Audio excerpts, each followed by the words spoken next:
In this video, I will show with you how to contact Claude AI support team. So if you want to reach the support team, follow me on this video guide. So the first step, if you go to setting, you don't see any direct support option. So go to Google search for Claude AI support. This is the keyword.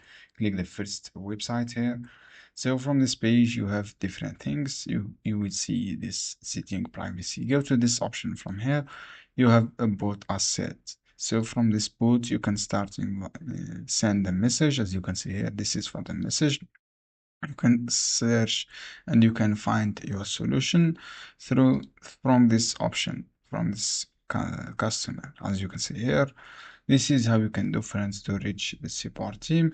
And if you have any problem, you can fill this information how to get support. Scroll down, go to platform, log in your platform, and then choose this. As you can see here, from this enterprise forum, support forum, you have this forum. Just click this one and then you can search for article or any problem from here. I hope this guide helpful for you. See you.